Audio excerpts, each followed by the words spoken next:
Hello there, and welcome to another of the Spink Medal Department pre-auction videos. Joined by Robert today.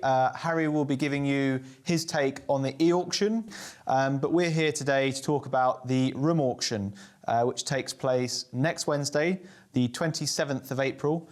And again, as ever, a printed catalogue to keep your postman fit and keep your dog limber also. So these should have landed with you all by now.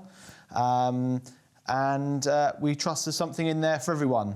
We've been very lucky to have a number of really interesting group collections consigned. So we've got collections to the West Yorkshire Regiment for the Great War.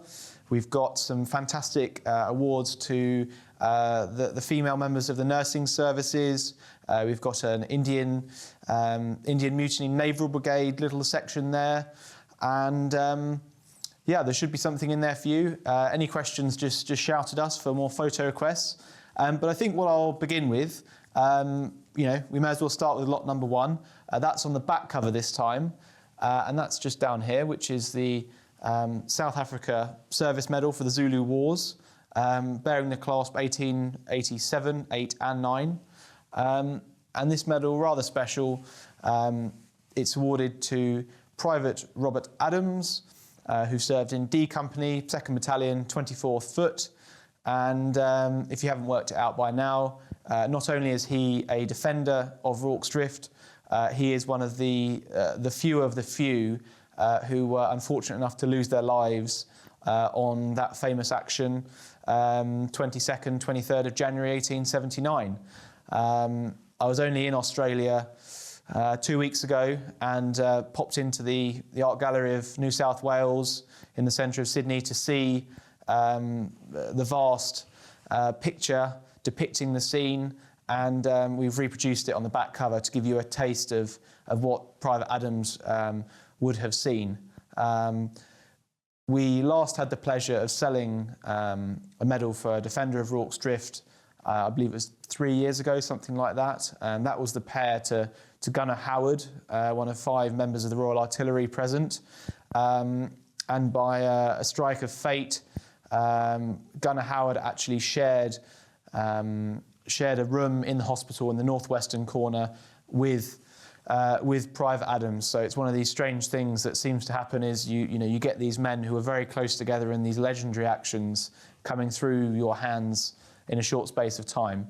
Adams, like Howard, was incredibly ill when the Zulus came, was obviously in the hospital, but they did their bit. They're noted as having barricaded their room, loopholed it, and Gunner Howard actually wrote about how he and his comrades fired their rifles as the first waves of Zulus came on to attack the hospital and the station at Rorke's Drift. So a legendary action. Adams would have suffered a pretty brutal death. Again, we've described the demise of a number of his colleagues, which were obviously at Assegai Point. So he would have suffered a pretty ritualistic death. And this medal is a fantastic memorial to his service. His name is obviously on the memorial at Rorke's Drift. And again, the lovely story behind this medal also is it's coming to the market for the first time since 1994, when it was purchased here at Spink in a private treaty sale. Not been on the market since. The last example of a Rorke's Drift killed in action that I can find was something like 25 years ago as well. So, if you're into the 24th Foot, if you're into the Zulu Wars, if you're into Rorke's Drift, and if you're into someone who's killed in action, this is just the thing for you. Again, it's very conservatively estimated at 40 to 50,000. We've had a number of pieces of press coverage on it, as you'd expect. So every chance for this to go and reach a fantastic price. And fingers crossed it goes and does that. So right now we've had good interest in it, lots of inquiries. So only time will tell. But a fantastic piece of history for you. Going back onto the special collections, one of my favourite collections and one that Robert's also been involved in is the collection of medals to the late Raymond Bliss. who passed away sadly last year, and we have been charged with disposing and dispersing his collection. A lifelong passion, the same affliction that we've all got, that once that collecting bug bites, it's there for good. And Ray, born in the UK, served in the army, then went out to New Zealand, and then finally settled just north of Brisbane. So you've got some flavours of all the places he lived and all the opportunities to acquire medals fresh on the market from families or from local dealers. So there's a good selection of New Zealand medals, I think 6 or 8, maybe 10 of them, something like that. And I'd like to just very quickly talk to you about lot 445, which is the undated New Zealand medal, which is named to Lieutenant Albert Craycroft Fuchs of the Taranaki military settlers. Lovely, good condition on this medal. Fuchs was born in the UK, educated in Oxfordshire, landed in New Zealand in 1861. By 1864, with the outbreak and the continuation of the Maori or the land wars of New Zealand, he served for a period of 1864 to 1868, and served in the ranks, eventually commissioned. And he actually, a number of years later, in 1878 and 9, he became the first mayor of New Plymouth. And upon doing the research of this, simple campaign medal, there's just a plethora of stuff out there about him. We've got a photograph of him in the print catalogue. The street's named after him, and by the time he died in 1916, his name was obviously as a local, one of the local names in New Plymouth. His name was actually still on the land deeds for a number of fields and also local provincial buildings. And it was still in 2018, I found a news piece that he was still actually owing $4,000 in land rates. So someone's probably had a long chase for that. He's priced at 300 to 400. I had a look online. It's currently at 300, but I'm sure it will be taken on from there. And it's a lovely piece of early New Zealand history. So again, good one to go and get stuck into. So we've had 2 medals to the army. Robert's going to, you can see the white and blue edge ribbons. So he's going to talk about the Navy quite heavily, but I will finish with the front cover lot. That's lot 601, which is the important, unique, and great historical context.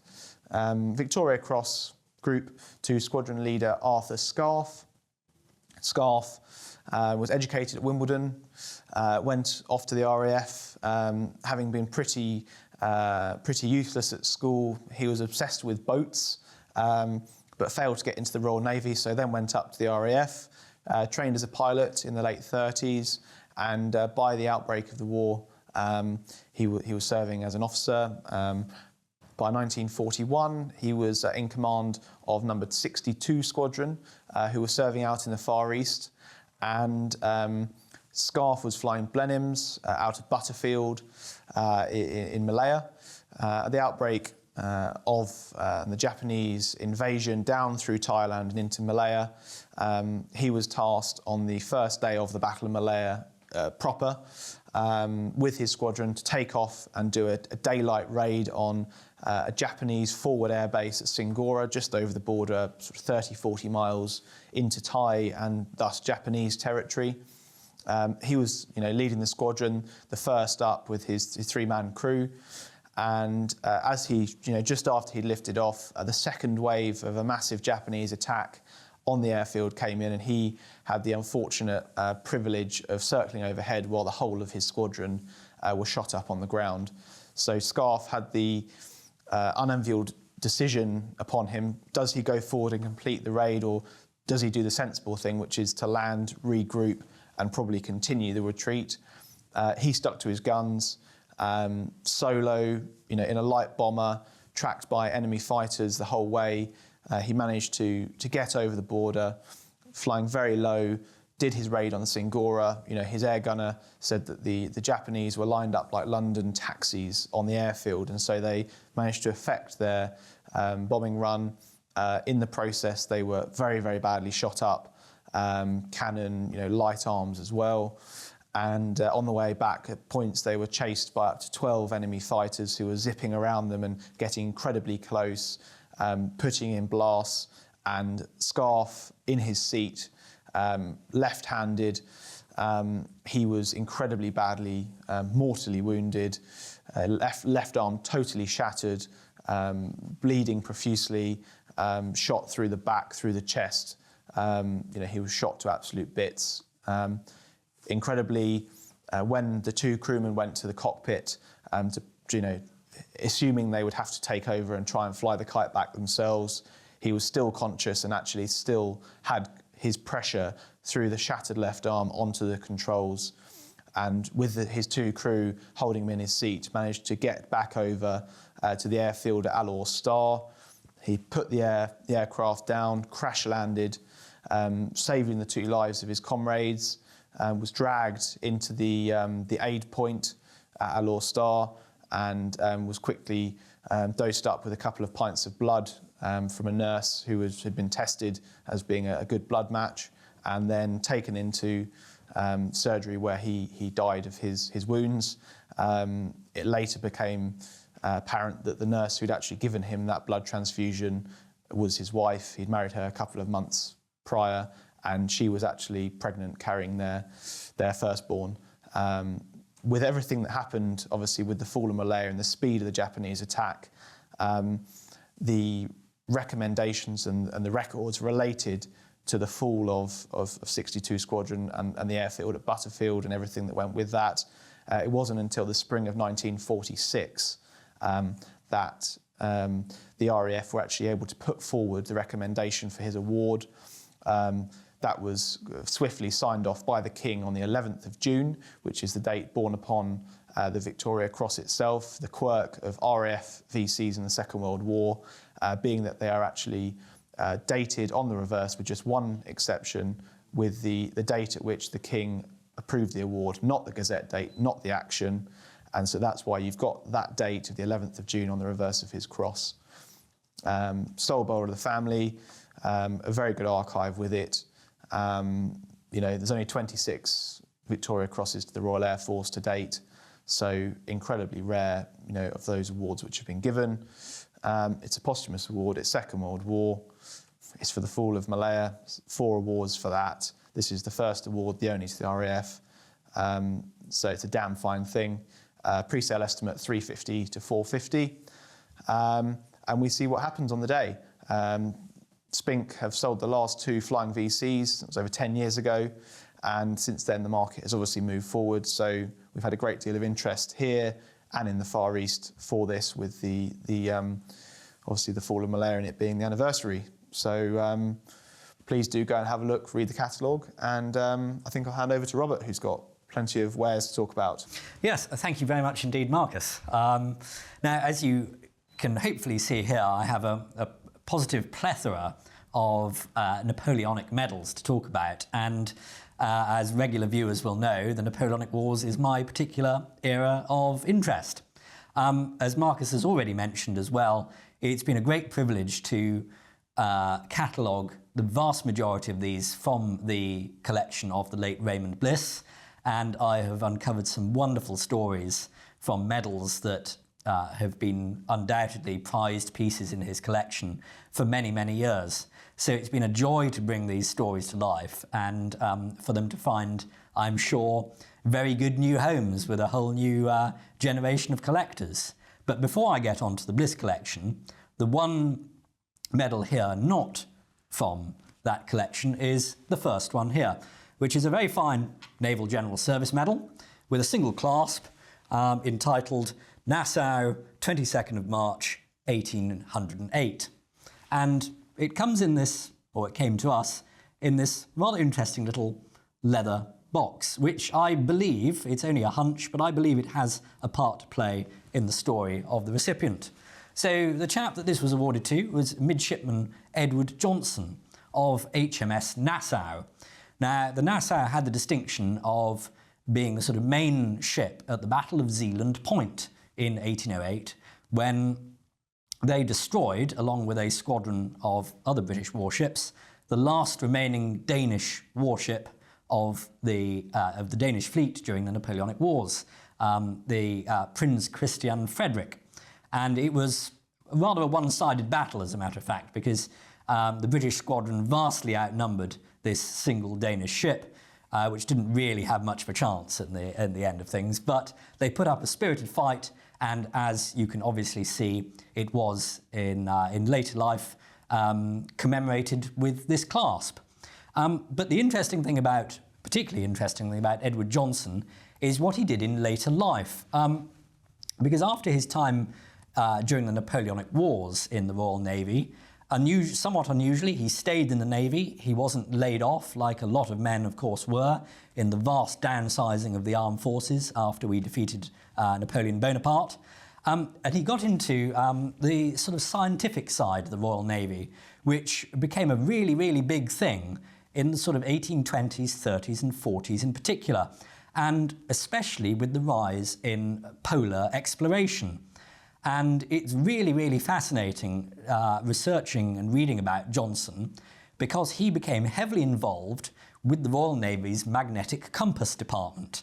And indeed, it's on record that he published several pamphlets and books on the subject of navigating by magnetic compass, how magnetic compasses worked, and it was definitely on a committee with none other than Sir Francis Beaufort, a name that again should be familiar to those interested in the history of navigation. It is also absolutely certain that he knew the famous polar explorer Sir James Clark Ross, and we can pretty much prove that because Ross named a particular peak after Johnson, which is known as Point Johnson, predictably enough. It is therefore perhaps understandable to assume he may well have also known the other great polar explorer, Sir John Franklin, who of course came to a very nasty end. And so this is a fascinating medal, not just because it's a fairly unusual clasp in itself, but it's to someone who did a lot of work in those early years of polar navigation and exploration. And mentioning the little box that it came in, I rather think that this probably held a compass at some point. It's the right shape and it's the right size, and it's an intriguing link, I think, to the other part of Johnson's career. I will let the bidders make their minds up, of course, on whether they think that's true or not, but I think it's perfectly possible.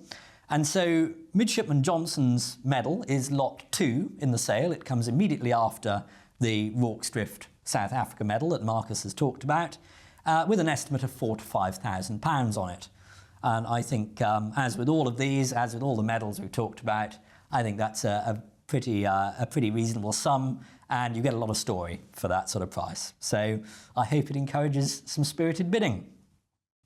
So moving on to the remainder of the medals I'm talking about are from the Bliss collection, so they come along a little later in the sale. And lot 429 is another one I had great pleasure in cataloguing. And this, again, the Naval General Service Medal, 23rd of June 1795, single clasp, to Midshipman James Pendergrass, a wonderful surname, as you can imagine, for that reason, very easy to research. Now, Pendergrass had a fascinating career because he started out in the Royal Navy, in which he earned his Naval General Service Medal, but then decided to leave the Royal Navy and join the East India Company's service as a civilian, and spent the vast majority of his career as the captain of a ship called the Hope. Now, the Hope was a very, very interesting ship because it participated under Pendergrass's command in a unique action of the Napoleonic Wars, in which a fleet of East India merchant ships returning from China via India in the Indian Ocean encountered a squadron of French warships under the command of Admiral Lenoir. Now, the East India Company ships were armed, but nowhere near as heavily as French warships, and as one might expect, if the French got in amongst the fleet, carnage would ensue, all the ships would be captured, and the British and indeed the East India Company would lose literally millions of pounds worth of money. And it was a serious thing for continuing the war against the French. But that's not what happened. And in fact, the Commodore commanding the East India Fleet decided actually that they would pretend to be warships. From a distance, they looked rather like British ships of the line, and to bluff Linois into essentially offering battle. And they did such a good job that indeed that's exactly what happened. Linois thought he was facing a British fleet of warships, came up close to them, fired a few guns, and then decided to run away. And the fleet was saved. And indeed, Pendergrass's ship, the Hope, actually came very close to capturing a small French brig, which was part of Linois' squadron. And again, it's on record that it was indeed the Hope that came the closest to capturing this French ship. What's also, I think, really, really wonderful about this particular medal is that for those of you who like your naval history and the Napoleonic Wars, that famous naval novelist, Patrick O'Brien, actually put his eponymous characters, Jack Aubrey and Stephen Maturin, in the thick of this particular action. And he had Jack Aubrey commanding essentially the East India merchant fleet, and I've used several passages from the book HMS Surprise in the catalogue to describe the action, so I hope I've helped to bring it alive. So another nice thing about this particular medal is that every captain commanding a ship received a Lloyd's Patriotic Fund sword for their part in this particular action. And we know for a fact that Pendergrass's £50 patriotic sword still exists. And it was sold in America not too long ago. And I think it would be wonderful if the buyer of Pendergrass's Naval General Service Medal were able to reunite the two. I mean, that would be really, really quite something to achieve. And I think a great thing if you're in the mind to do so. So lot 429 with an estimate of £4,000 to £5,000. Again, it's got to be worth all of that for such a wonderful story. There is also a painting of Pendergrass wearing his medal in existence. So again, you get so much for just one simple medal. So moving on from lot 429 to literally the next lot with lot 430. And that's this single clasp, Naval General Service Medal again, to that classic and amazing battle of Trafalgar on the 21st of October 1805, of course. And this particular medal was awarded to an ordinary seaman on HMS Prince. Now, HMS Prince had the very unfortunate distinction at the Battle of Trafalgar of being the slowest ship in the British fleet. And indeed, rather cruelly, a British officer is supposed to have remarked after the occasion that she sailed like a haystack, which is not what you want from your ship during the Napoleonic Wars, trying to catch up with all those French and Spanish. So, unfortunately, HMS Prince didn't actually see a huge amount of action, sort of yardarm to yardarm stuff at Trafalgar, but nevertheless, she did catch up after most of the British fleet had been engaged, and did engage some of the last remaining French and Spanish ships. And she did actually play a notable part in rescuing survivors of foundering ships in the great storm that erupted in the days after the battle as the British were returning home. So I think it's still a wonderful thing, really, despite not being, to a ship that was as heavily engaged as others. It's not to HMS Victory, for example, but nevertheless to one of those ships that was there. It's a really very, very nice thing, and of course comes with an estimate to match of £5,000 to £7,000. So a good Trafalgar still to have, with a really fun little story to go with it.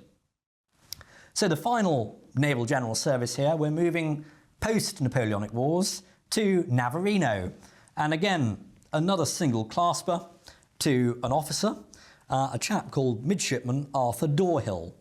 Now, Arthur Dorehill served on the flagship at Navarino, HMS Asia, which was the ship on which Admiral Codrington oversaw the battle. And the flagship at Navarino was very much in the thick of the fighting. Indeed, the National Maritime Museum at Greenwich has the uniform that Admiral Codrington wore during the battle, which has a very large splinter hole in it. The Admiral survived unscathed, but it just sort of shows you just how much in the thick of the action they were. And indeed, there's a wonderful quote. Dorehill wrote about the action to a family, a relative, and said that he was on the quarterdeck 6 hours under fire, and that the smoke hung about the decks of the ships so much that you could only see the masts towering out of the smoke, which I think is a very sort of emotive and evocative image. So it's a very, very nice medal to this particular battle, to an officer on the flagship, wrote about it afterwards. And interestingly as well, that Dorehill lived into his 80s and died in 1899. So he must really have been one of the last surviving veterans. I would certainly have thought one of the last surviving officers of the battle. And with an estimate of £1,400 to £1,800, again, there's a wonderful story there. I've written about a few other things that Dorehill got up to during his life. And yeah, I hope, again, this will find a good home for that sort of money. So from the Navy, we move to the Army, the penultimate medal that I'm going to talk about, and that is Lot 438, and a very nice Military General Service Medal this time, 3 clasps, to a chap called Henry Sunderland. Now, Sunderland was an NCO in the 52nd Foot. Now, the 52nd is a very, very good regiment indeed for the Peninsula. They were doing all sorts of things, and indeed, they were one of the Redcoat battalions in the famous Light Division, commanded by none other than Robert Black Bob Crawford, known for being a pretty irascible chap. Now, Sunderland himself is very interesting because he rose to become Sergeant Major in the 52nd, and after the Napoleonic Wars, indeed was commissioned into the regiment. So that indicates that he was clearly a chap of some learning. He must have been able to read and write in order to be promoted, and again must have been thought very highly of to be commissioned into the regiment. And when he died in 1858, his family erected a very elaborate tombstone to him, which still exists to this day. And again, you can read the inscription transcribed in the catalogue, and I think there's probably some further information to uncover there as to what he got up to during his military career. So, to the Sergeant Major of a famous Peninsular regiment, an estimate of £800 to £1,000. It's got to be worth all of that and more, so I'm confident, again, that that'll do very well on the day. And finally, Lot 440, staying in the Peninsula with a 5-clasp Military General Service Medal to a Private John Mackay of the 79th Foot, one of the famous Highland regiments of the Napoleonic Wars.